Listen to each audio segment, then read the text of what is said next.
qui m'a permis d'avoir une résidence à Abidjan s'appelle Laurent Gbagbo.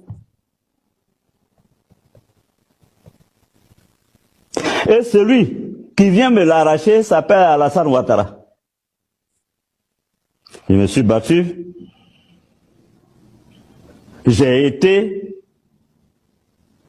porte-parole, président d'une rébellion qui a combattu Laurent Gbagbo. Et c'est Alassane, au lieu de me donner 10 maisons, m'arrache. Et il me fait passer pour un receleur. Il me criminalise. Simplement parce que j'ai dit que je n'étais pas d'accord avec le RHDP unifié. Et sacrilège, j'ai osé aller parler avec Bédié. Mais je vous fais remarquer que ce n'est pas Gbagbo qui m'a arraché maison, hein? C'est Alassane. On me dit, Monsieur Soro, oui, vous avez insulté Alassane, vous avez, comment on appelle, été impoli avec... Qu'est-ce que je n'ai pas entendu? Ah bon?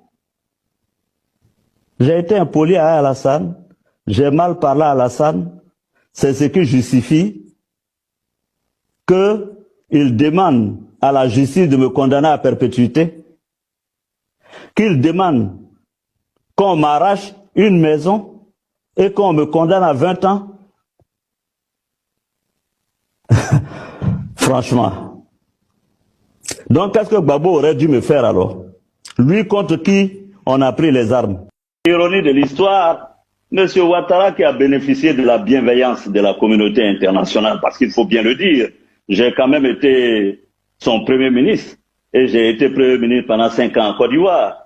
Aujourd'hui, c'est vrai que M. Ouattara dit que Guillaume Soro ne lui a été d'aucune utilité et que je ne l'ai jamais aidé, mais l'histoire et les historiens donc écriront ce pan d'histoire de notre pays. Il sait très bien que M. Ouattara a bénéficié du soutien de la communauté internationale. Sans ce soutien fort de la communauté internationale, M. Ouattara ne serait jamais président de la République de Côte d'Ivoire.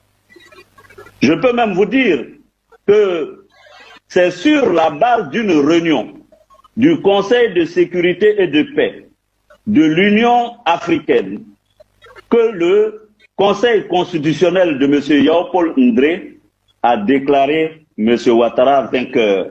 Je me rappelle comme si c'était hier, M. Ouattara assis à l'hôtel du Golfe, en train d'appeler la CEDEAO à envoyer des jets pour venir chasser Laurent Gbagbo du pouvoir. Je me souviens hier encore, M. Ouattara en train de me demander d'appeler les Nations Unies pour venir déloger avec leur Mi-24 Gbagbo du palais. Et c'est lui aujourd'hui qui veut parler de souveraineté, qui dit qu'il n'a rien à cirer avec les décisions de la Cour africaine des droits de l'homme et des peuples, qui dit qu'il n'a rien à voir avec Paris et Washington.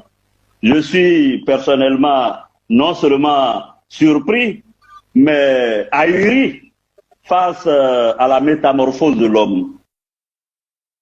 Celui qui m'a permis d'avoir une résidence à Abidjan,